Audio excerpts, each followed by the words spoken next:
평생 정말 열심히 일해서 자산을 모았는데 막상 은퇴하고 나니까 생각보다 행복하지 않네? 하시는 분들 주변에 꽤 많죠.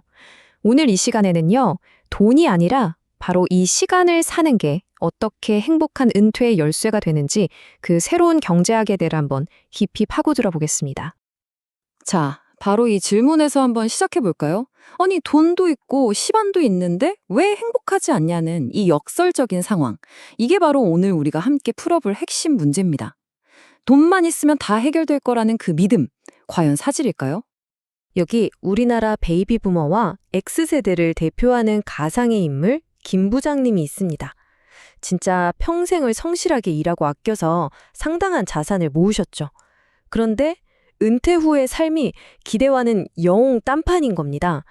도대체 왜일까요? 와, 이 숫자 좀 보세요. 15만. 이게 뭘까요? 바로 60세에 은퇴한 사람이 앞으로 마주하게 될 아무 계획 없이 텅 비어버린 시간입니다. 무려 15만 시간이에요. 준비되지 않은 자유는 때로는 정말 공포처럼 다가올 수 있습니다. 특히 우리나라에서는 이 삼색이라는 말까지 나왔잖아요. 문제가 정말 심각하다는 거죠. 은퇴한 남편이 내가 평생 일했는데 밥 좀 차려주는 게 그렇게 힘들어? 라고 말하는 순간 그 집은 더 이상 편안한 휴식처가 아니라 그야말로 전쟁터가 되는 겁니다. 이게 실제로 황혼 이혼의 아주 주요한 원인이 되기도 하고요. 아니, 그럼 도대체 왜 평생을 그렇게 준비했는데도 행복하지 않은 걸까요? 그 첫 번째 힌트는 바로 우리 마음속에 있습니다. 자, 왜 이런 역설이 생기는지 그 심리적인 원인부터 한번 파헤쳐보겠습니다. 바로 이 축적 편향이라는 것 때문입니다. 우리 김 부장님 세대는요, 생존을 위해서 돈을 모으는 게 그냥 몸에 배어있는 세대예요. 그래서 정작 자신의 행복이나 편의를 위해서 돈을 쓰는 것에는 엄청난 죄책감을 느끼는 거죠. 하지만 행복한 은퇴를 위해서는요, 돈을 도구로 바라보는 이 즐거운 마인드셋으로 완전히 전환을 해야만 합니다. 경제학에서도 이걸 뒷받침하는 아주 유명한 이론이 있죠. 바로 이스털린의 역설이라는 건데요. 뭐냐면 소득이 일정 수준을 넘어서면 그 다음부터는 통장 잔고가 늘어나는 만큼 행복이 똑같이 비례해서 커지지는 않는다는 겁니다. 즉, 돈 자체가 아니라 그 돈으로 무엇을 하느냐가 훨씬 더 중요해지는 시점이 온다는 거죠. 자, 그럼 그 돈으로 대체 뭘 해야 할까요? 좋은 차, 좋은 옷 같은 물질적인 게 아니라면요. 바로 여기서 오늘 이야기의 핵심 해법, 궁극의 투자가 등장합니다. 2017년에 발표된 아주 흥미로운 연구 결과인데요. 핵심은 아주 명확합니다. 물질을 사는 것보다 시간을 사는 소비가 우리를 훨씬 더 행복하게 만든다는 거예요.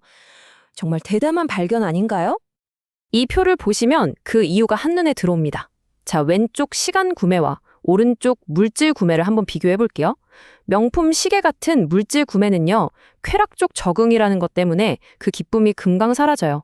하지만 가사 도우미를 고용하는 것처럼 시간을 사는 건 스트레스 제거라는 효과를 통해서 행복감이 훨씬 오래 지속됩니다. 그리고 가장 중요한 차이점, 바로 이 마지막 사회적 연결 부분입니다.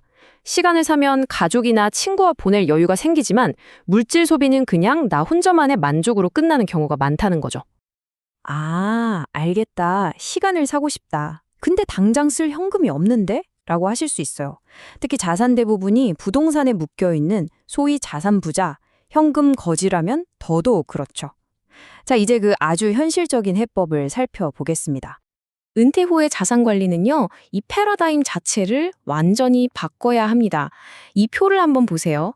은퇴 전 목표가 순자산을 최대한 불리는 것이었다면 은퇴 후에는 안정적인 현금 흐름을 만드는 걸로 바뀌어야 합니다. 마음가짐도 마찬가지예요. 미래를 위해 현재를 희생하던 것에서 이제는 현재 나의 행복을 위해서 묶여있는 자산을 적극적으로 활용하는 쪽으로 생각을 확 바꿔야 합니다. 여기서 가장 강력한 도구가 바로 집입니다. 집을 그저 자식에게 물려줘야 할 유산으로만 볼 게 아니라 나의 남은 30년 인생을 풍요롭게 만들어줄 월급 통장으로 보는 거죠. 바로 주택연금을 통해서 매달 현금을 확보하는 겁니다. 이런 발상의 전환이 꼭 필요합니다. 자, 이렇게 해서 월급 통장이 생겼습니다. 이제부터가 진짜 재미있는 부분이죠. 이 돈을 어떻게 써야 내 두 번째 인생을 가장 행복하게 설계할 수 있을까요? 다행히도 시장은 이미 다 준비가 되어 있습니다. 내일, 오늘 뭐 먹지? 고민할 필요 없이 영양까지 맞춰서 배달해주는 케어푸드 서비스도 있고요. 힘들게 청소, 빨래하는 대신 호텔처럼 깨끗하게 집을 관리해주는 컨시어지 서비스도 있죠. 그리고 정말 중요한 것, 바로 사람들과의 연결인데요. 새로운 친구를 만나고 취미를 공유할 수 있는 소셜 플랫폼까지 나왔습니다. 이 모든 게 여러분의 시간을 사서 삶의 질을 확 높여주는 아주 멋진 도구들이에요. 자, 그런데요, 오늘 이야기에서 가장 중요한 핵심이 바로 이겁니다. 시간을 사는 건 시작에 불과해요. 진짜 중요한 질문은 이거죠. 그렇게 해서 얻은 소중한 시간을 과연 무엇으로 채울 것인가? 그 답은 바로 목적의식을 갖고 사람들과 연결되는 활동입니다. 이게 빠지면 진정한 행복을 얻을 수가 없어요. 자, 오늘 내용을 정리한 여러분의 행복 로드맵입니다. 1단계, 나를 힘들게 하는 시간 도둑이 뭔지 한번 찾아보세요. 2단계, 주택연금 같은 걸로 현금 흐름을 만드시고요. 3단계, 그 돈으로 과감하게 시간을 사세요. 4단계, 그렇게 확보된 시간은 새로운 경험과 관계에 아낌없이 투자하는 겁니다. 마지막 5단계, 이 모든 과정을 디지털 도구로 활용해서 훨씬 더 편리하게 만들어 보세요. 결국 은퇴 후의 행복은요, 얼마나 많이 가졌느냐가 아니라 내가 가진 돈으로 시간이라는 진짜 자산을 얼마나 잘 사서 활용하느냐에 달려있는 것 같습니다. 여러분은 어떻게 생각하시나요? 이 질문을 스스로에게 던져보시면서 오늘 이야기를 마치겠습니다.